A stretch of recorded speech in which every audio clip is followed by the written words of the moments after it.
Amélioration du commerce extérieur en juillet, inflation contenue dans les prévisions, deux signes encourageants pour la politique économique du gouvernement. Renforcement progressif de la présence militaire française au Tchad, dans les coulisses diplomatiques des signes d'une possible négociation.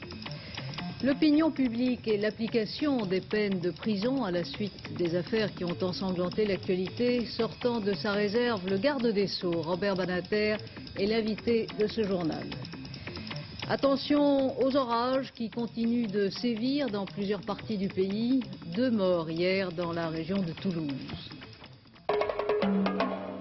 Madame, Monsieur, bonsoir. 3 chiffres qui mesurent notre santé économique ont été rendus publics aujourd'hui. 3 chiffres dont 2 en tout cas sont de bons augures pour la politique économique mise en train par Jacques Delors. Le déficit du commerce extérieur pour le mois de juillet s'est établi à 3 milliards de francs en légère baisse par rapport au mois de juin.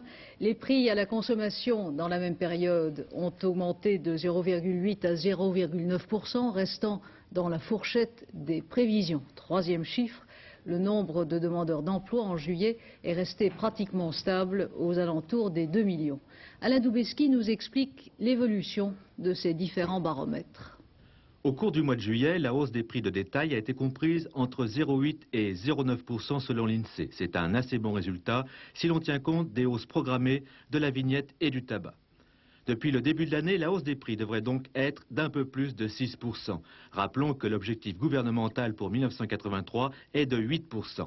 On peut raisonnablement espérer ne pas dépasser les 9%. Commerce extérieur, le déficit pour juillet 1983 se monte à 3 milliards 45 millions de francs. C'est un net progrès par rapport aux périodes précédentes. Depuis le début de l'année, le déficit du commerce extérieur a été de près de 40 milliards de francs. Le déficit, c'est la différence entre importation et exportation. Après un creux au milieu de l'année 1982, ce rapport n'a pas cessé de s'améliorer. Amélioration due surtout à l'augmentation de nos exportations. Voyons d'un peu plus près depuis le début de l'année. Les bons résultats de juin se sont confirmés en juillet et si l'on compare avec la même période de 1982, c'est 12 milliards de déficit en moins. L'objectif gouvernemental est de limiter cette année le déficit à 60 milliards de francs. Cela paraît à portée de la main. Il était en 1982 de 93 milliards de francs. Chômage. Les derniers chiffres du ministère des Affaires sociales indiquent que le nombre des demandeurs d'emploi inscrits à la NPE atteignait 2 33 100 personnes fin juillet. C'est un recul de 0,3% par rapport à juillet 1982. Depuis mai 1982, le nombre de chômeurs s'était maintenu légèrement en dessous de la barre des 2 millions. Stabilité du chômage donc, malgré une baisse préoccupante des offres d'emploi par rapport à l'an dernier. Si l'on peut craindre une montée probable du chômage d'ici à la fin de l'année, après la stabilisation de l'été, il faut souligner, Philippe Sassier, que l'amélioration du commerce extérieur pour la 2e fois consécutive et la bonne tenue des prix sont à l'actif de la politique économique entreprise par le gouvernement il y a quelques mois. Oui, Christine, et ces indices appellent 2 questions. D'abord, peut-on accorder davantage de chances de réussite à la politique de Jacques Delors qu'au début de l'été? Ensuite, l'atmosphère de la rentrée sera-t-elle modifiée? En ce qui concerne la première question, rien n'est gagné, mais il y a incontestablement un changement de climat favorable, notamment du côté des exportations. Il reste maintenant à confirmer ces indices, à les améliorer comme on l'attend en ce qui concerne les prix, et à avoir davantage de précision sur l'activité industrielle pour se forger définitivement une opinion. Alors, il y a la rentrée. Une politique qui commence à porter des fruits, c'est un atout sérieux pour le jardinier. Alors, on voit mal Jacques Delors de nouveau traîné au banc des accusés par certains membres de la majorité, comme il y a certains mois. Difficile également pour les champions d'une autre politique de vouloir en découdre avec le ministre de l'économie. Difficile aussi pour les syndicats de ne pas tenir compte de ces premières éclaircies. Jacques Delors sera donc probablement mieux en selle à l'automne qu'au printemps. Mais la poursuite de sa politique exige encore des efforts fiscaux notamment et beaucoup de sagesse sur les salaires. Alors la question numéro 1, est-ce que les Français l'accepteront? Le tournant de la rentrée sera probablement au mois d'octobre. Il y aura le congrès du Parti socialiste, les discussions budgétaires à l'Assemblée, les élections à la sécurité sociale. Bref, beaucoup de mêlées en perspective et là Jacques Delors devra montrer qu'il peut transformer cet essai du mois d'août au niveau économique comme au niveau politique. Une autre bonne nouvelle pour notre économie, le dollar continue de faiblir, relativement bien sûr. La devise américaine a repassé aujourd'hui en dessous de la barre des 8 francs qu'elle avait franchie début août. Le dollar a coté à Paris 7 francs 96 et s'est affaibli également vis-à-vis du mark. Une évolution qui prouve dans l'autre sens l'instabilité et l'effervescence du marché monétaire. Le président Mitterrand est allé sur le terrain hier soir observer la vie d'une entreprise, ou plutôt les conditions de travail des salariés dans une entreprise qui, dans son domaine, est à la pointe de la modernisation et de l'organisation du travail.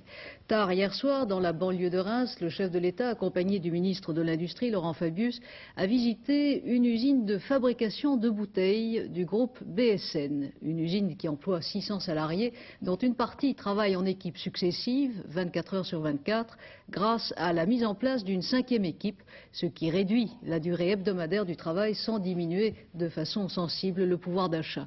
Jean-Claude Renaud était sur les lieux. 23h30 hier, l'équipe de nuit de l'usine BSN est au travail lorsque surgissent le président de la République et le ministre de l'Industrie. Le PDG de BSN, Antoine Riboud, a interrompu ses vacances pour accueillir le chef de l'État, tout comme le délégué CFDT. François Mitterrand est venu dialoguer à propos d'une expérience originale, la 5e équipe mise en place par BSN il y a plus d'1 an. Le directeur explique que l'accord sur la durée du travail, 33 heures par semaine, a permis de sauver des emplois, 60 environ. C'est vrai, répondent les syndicalistes, mais la modernisation de l'usine en a supprimé 300 en 10 ans.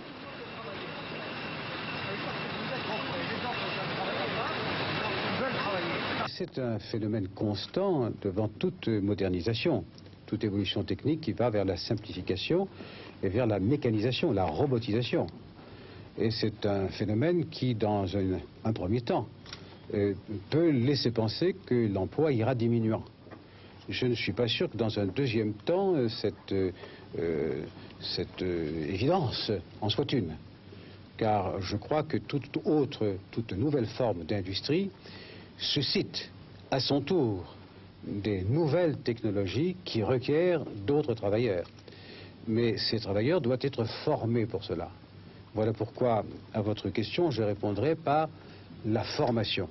Si vous n'avez pas les hommes et les femmes formés pour les nouvelles techniques, alors, dans un premier choc de modernisation, vous aurez une diminution de l'emploi et vous ne provoquerez pas le deuxième choc qui verra par l'établissement de nouvelles entreprises la renaissance de l'emploi. La visite éclair a duré 2 heures. J'irai dans d'autres usines, a promis le président.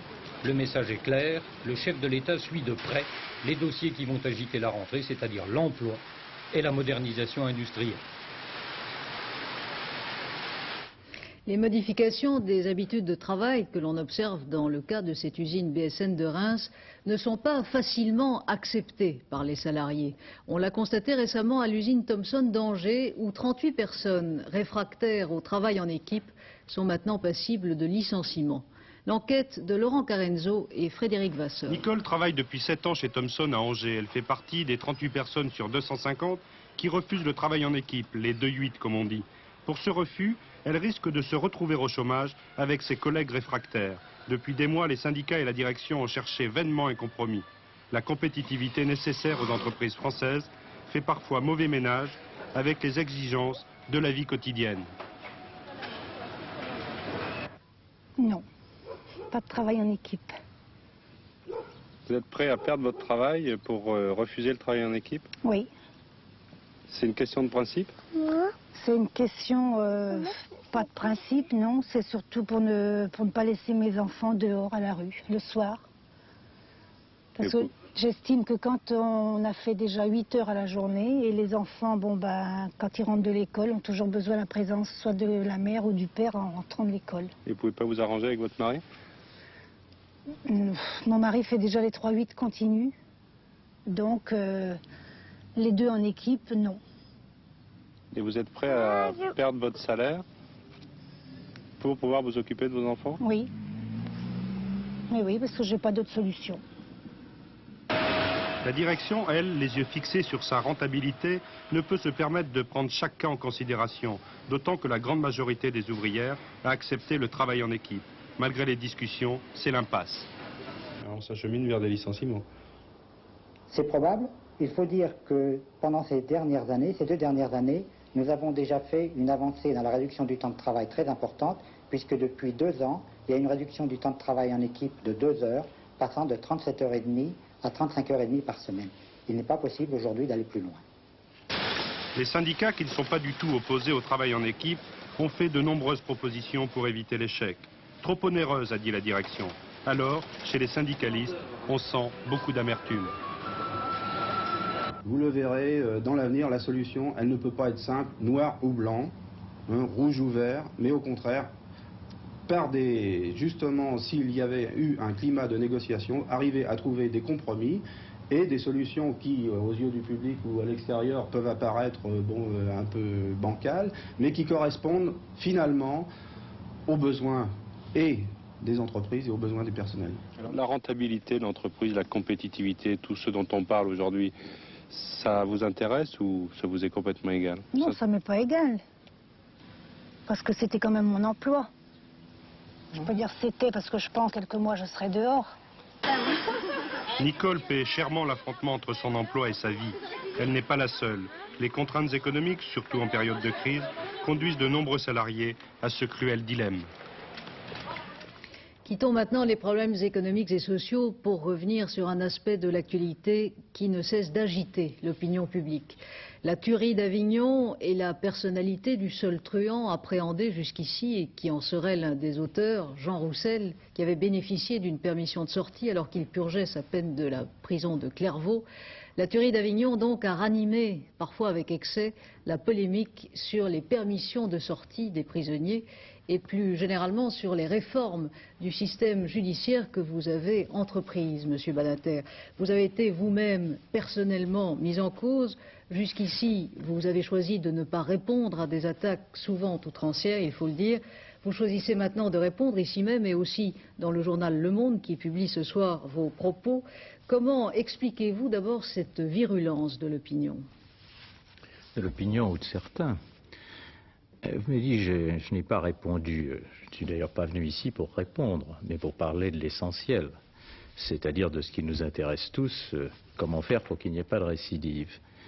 Si je n'ai pas répondu, c'est pour 2 raisons. La première qui est personnelle. Pendant des années, pendant près de 30 ans, moi j'ai vu ce qu'était le malheur des victimes. Je sais, pour l'avoir très souvent rencontré, ce que signifie le crime et la mort. Et l'idée même qu'on puisse essayer d'en tirer un parti politique me révolte. Et voir ce qui s'est passé, voir certains se précipiter, tirer immédiatement un bénéfice, moi je ne suis pas de ceux qui peuvent se mêler à cela.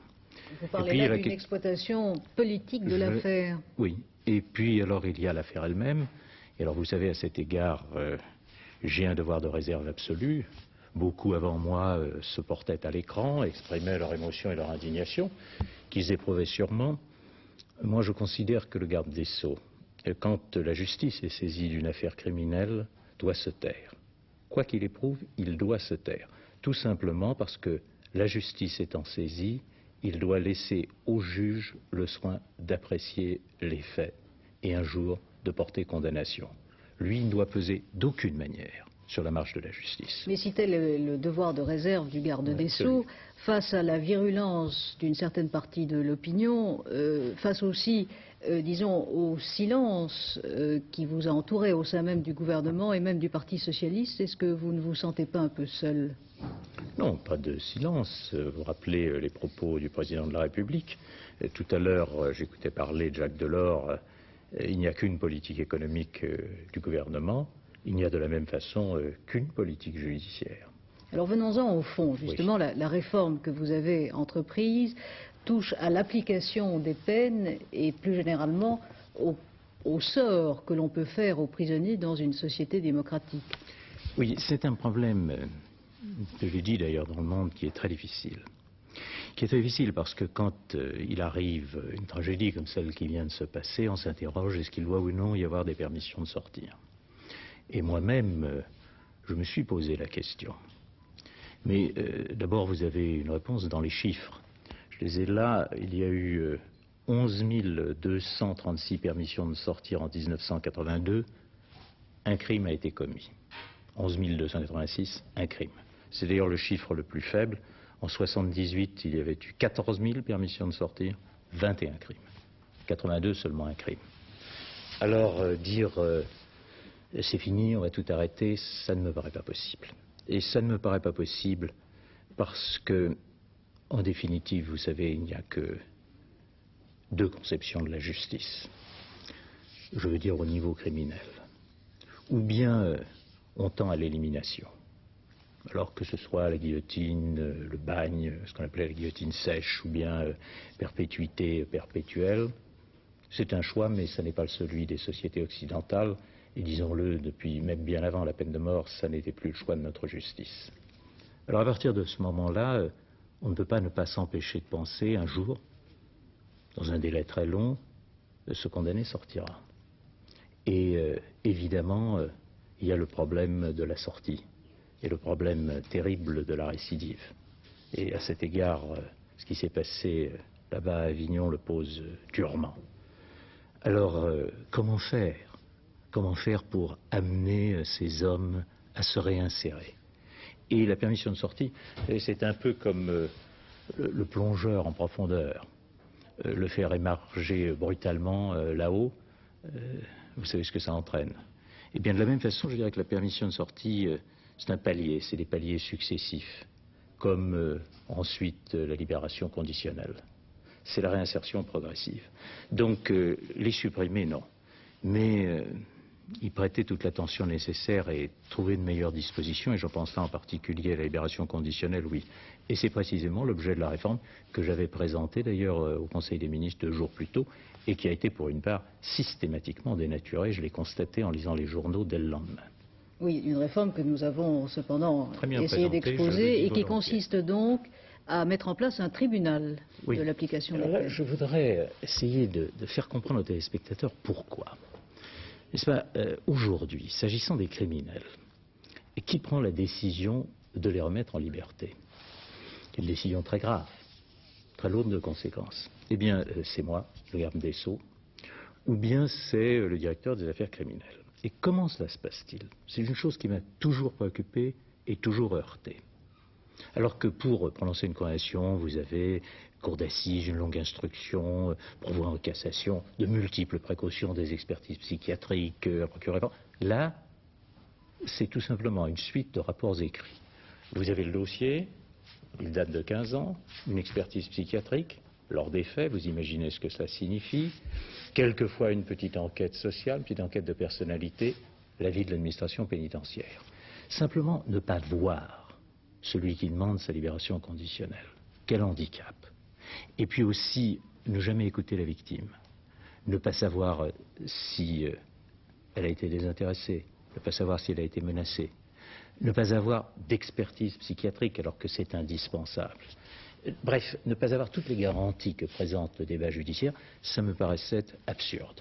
Tant de précautions d'un côté et tant de difficultés de l'autre. Et pourtant, Dieu sait qu'à la chancellerie, nous y accordons du soin. Je peux vous dire qu'il n'y a jamais eu un taux aussi bas de récidive en matière criminelle que depuis que je suis à la chancellerie. Mais le problème est quand même là. Et c'est la raison pour laquelle, à ce système-là, nous disons qu'il faut substituer un tribunal. Un tribunal, ça veut dire qu'on procédera à des mesures d'instruction, à des expertises psychiatriques, qu'on entendra pour la première fois dans l'histoire de notre justice la victime, qu'on entendra bien entendu, c'est essentiel, le rapport, et bien entendu on interrogera le directeur de l'établissement, mais aussi on entendra le procureur de la République, l'avocat et le condamné lui-même.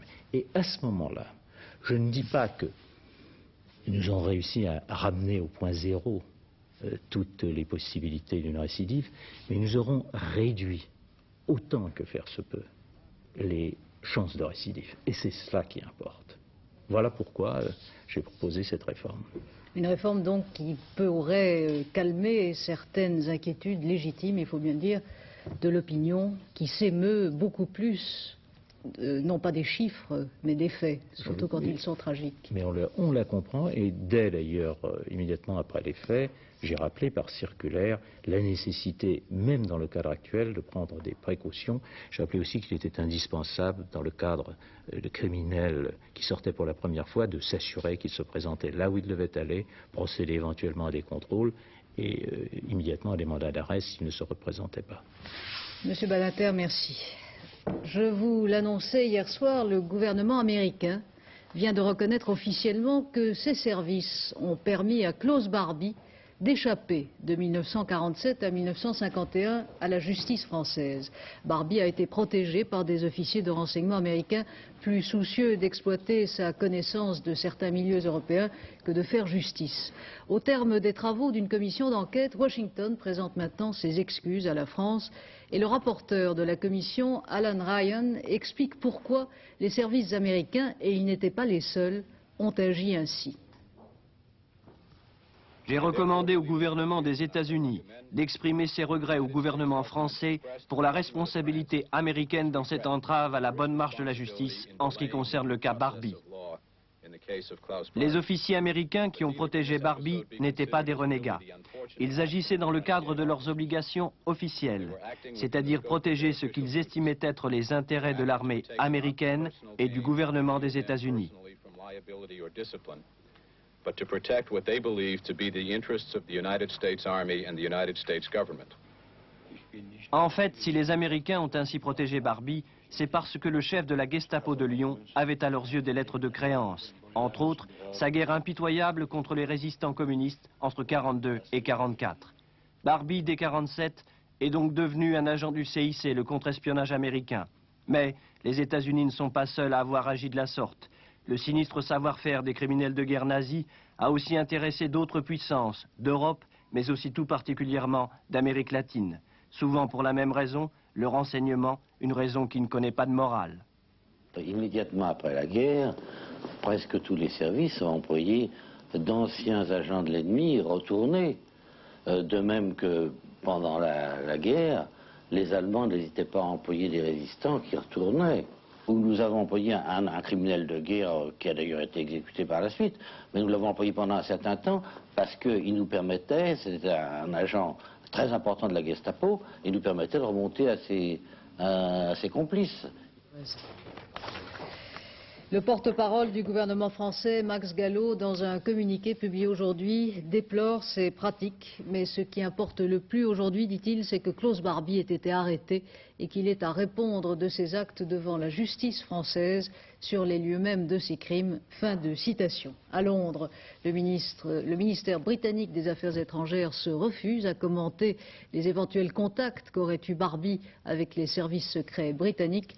L'agence TASS, de son côté, parle d'outrage aux notions de morale et d'humanité, sans faire état, bien sûr, des pratiques des services secrets soviétiques à la même époque. Licio Gelli, le grand maître de la loge maçonnique italienne qui s'est évadé il y a une semaine de sa prison genevoise, pourrait se trouver à Monaco ou sur la Côte d'Azur. Il est en tout cas établi qu'il a pris à Annecy un hélicoptère à destination de la Principauté. À l'étranger, la situation au Tchad reste préoccupante. 450 militaires français quitteront Paris demain pour la Centrafrique, où ils reconstitueront les éléments d'assistance opérationnelle stationnés dans ce pays et dont une partie est maintenant au Tchad. En cas de besoin, ils pourraient à leur tour intervenir au Tchad, où sont arrivés aujourd'hui 53 spécialistes français de la logistique. Des avions de combat seront sans doute stationnés prochainement dans la capitale tchadienne. Le colonel Kadhafi, lui, poursuit sa visite en Tunisie, où il tiendra demain une conférence de presse. Il a reçu avant-hier un envoyé personnel du président Mitterrand, maître Roland Dumas. Et sur le plan diplomatique, certains signes font croire à la possibilité d'une négociation pour mettre un terme au conflit. Jean-Marc Illouz. Dernier en date à rappeler sa position, le chef de l'État tchadien, Hissène Habré, qui veut bien négocier non pas avec son adversaire tchadien Goukouni Ouédeye, mais avec, je cite, le véritable agresseur, la Libye, accusée de vouloir annecer le Tchad par Goukouni interposé. En lutte contre le pouvoir central, Goukouni, ici, quand il triomphait à N'Djamena en août 79, fait savoir à la radio, je cite, « que la réconciliation entre les fils du Tchad passe par la négociation avec le mouvement d'Hissène Habré, mais pas avec Hissène Habré lui-même. Alors, comment venir à bout de ces incompatibilités? Eh bien, le colonel Kadhafi, lui, il poursuivait aujourd'hui sa visite officielle en Tunisie, dit qu'il est prêt à parler avec tous ceux qui peuvent contribuer à la paix. Mais cela, jamais à l'insu des Tchadiens eux-mêmes. Comme Goukouni, il se réfère aux accords de Lagos qui, en 1979, avaient partagé le pouvoir au Tchad entre 11 factions, dont celle de Goukouni et d'Hissène Habré. Accord transitoire, bien difficile à appliquer, mais considéré comme base de négociation. L'ambassadeur de Libye aux Nations Unies l'a dit lundi à Brazzaville. Nous avons déjà une base, qui est l'accord de Lagos. L'accord de Lagos prévoit, premièrement, le cessez-le-feu, le départ des troupes étrangères, troupes françaises surtout à cette époque-là. Elle prévoit aussi la composition d'un gouvernement de l'Union nationale et l'envoi des troupes africaines. Alors, elle prévoit aussi une élection après une année. Donc, c'est valable toujours cet accord, signé par Habré lui-même en tant que représentant de l'infraction qui est l'armée du Nord. Et qui doit faire le premier pas, d'après vous, Hissène Habré ou Goukouni pour la négociation? Je crois que les pays africains ils doivent pousser, doivent faire toute pression pour que les frères tchadiens se rencontrent de nouveau. Bien sûr, à Brazzaville, 48 heures de discussion improvisée entre 11 chefs d'État africains, pro-soviétiques et pro-occidentaux, ne pouvaient imposer un cessez-le-feu. D'abord, les Tchadiens n'y étaient pas, et surtout, la Libye ne pouvait y être directement mise en cause, cela au grand regret du Zaïre. Qui est agresseur et qui est agressé, dans cette affaire-là, le Tchad établit les responsabilités, parce que lorsqu'on dit que les gens sont fatigués avec ce problème et tout ça, mais depuis un certain temps, il faisait calme. Qui a troublé ce calme? C'est ça la question que je pose. Mais Brazzaville pourrait ne pas avoir été inutile. La France et la Libye ont pu y avoir d'autres échanges de vues, et surtout ce énième appel à la réconciliation nationale du Tchad était pour la première fois assorti d'une requête à tous les voisins du Tchad, donc implicitement à la Libye, de ne plus intervenir dans les affaires tchadiennes. Position plus équilibrée qui donne quelque poids à la mission de paix confiée au président éthiopien de l'Organisation de l'Unité africaine. Le président Mitterrand a annoncé hier soir son intention de parler bientôt du Tchad aux Français. Ce soir, l'ancien ministre CDS René Monory dénonce ce qu'il appelle la politique d'hésitation du chef de l'État. Agitation croissante au Pakistan, où l'opposition poursuit un mouvement national de désobéissance civile. Des affrontements entre policiers et manifestants ont fait un mort et un blessé grave dans une ville du sud du pays. Plusieurs dirigeants de l'opposition ont été arrêtés, à commencer par la femme qui en a pris la tête, la Begum Wali Khan. La condition des prisonniers politiques en Turquie préoccupe les milieux turcs à l'étranger. À Paris, 22 Turcs qui observaient une grève de la faim en signe de protestation ont décidé aujourd'hui de cesser leur mouvement qui est suivi dans d'autres capitales étrangères. Le comité de soutien aux prisonniers turcs entend néanmoins poursuivre son action. Attentat à Téhéran contre le représentant d'Air France qui a été légèrement blessé ce matin. L'attentat a été revendiqué par le groupe terroriste arménien Orly. Nouvelle inculpation dans l'affaire des fausses factures de Marseille. Un ancien adjoint socialiste au maire, Gaston Defferre, déjà mis en cause, a été inculpé aujourd'hui de complicité d'escroquerie. Une radio libre parisienne saisie aujourd'hui par la police. Carbone 14 continuait d'émettre, bien qu'elle ne fasse pas partie des stations homologuées par la haute autorité. Son matériel a été saisi. D'autres stations parisiennes pourraient connaître le même sort. Évitez d'utiliser votre téléphone par temps d'orage. Telle est la recommandation du ministère des PTT qui a ouvert une enquête à la suite des 2 dramatiques accidents qui se sont produits hier en Haute-Pyrénées et en Haute-Garonne. 2 personnes sont mortes en téléphonant au moment où la foudre s'abattait près de chez eux. Dans plusieurs régions, les orages ont provoqué des dégâts matériels. Alors demain, Alain Gillot-Pétré, d'autres orages à craindre ? Non, Non, non, c'est fini. Enfin, c'est fini pour demain. L'été toujours pour demain, mais les orages reviennent. Regardez-les sur la photo satellite pour après-demain. Donc, voici ceux d'aujourd'hui qui s'évacuent. Il y en avait surtout sur la Corse et l'Italie. Au revoir, bon débarras. Mais il y a cette ligne de nuages qui s'approche. Et cela, elle sera ici demain soir. Et en cours de nuit, elle va aborder l'ouest du pays. Donc, pour après-demain, sur la moitié ouest, des orages et les orages qui traverseront ensuite le pays. Mais en attendant, pour demain, le bel été est là. Regardez la carte. Quelques petits nuages encore sur les Alpes et la Corse, quelques tout petits nuages, quelques petits nuages le soir sur l'ouest, partout ailleurs, après les brumes, c'est du beau temps. Température en hausse, là ira de 23 degrés à 29 degrés, donc 1 ou 2 degrés de plus partout, et c'est très agréable partout, c'est tout bon. Demain, jeudi 18 août, 3 minutes de soleil en moins, levé 6h48, couché 21h, et Sainte-Hélène en TGV. Du football ce soir avec la 5e journée du championnat de France de première division. Le leader Sochaux se rend à Rouen.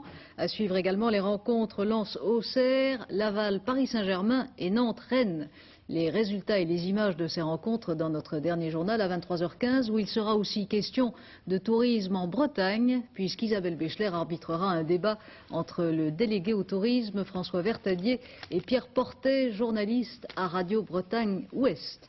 À 12h45 demain, vous avez rendez-vous avec Hervé Chabalier et j'aurai le plaisir de vous retrouver demain à 20h. Très bonne soirée.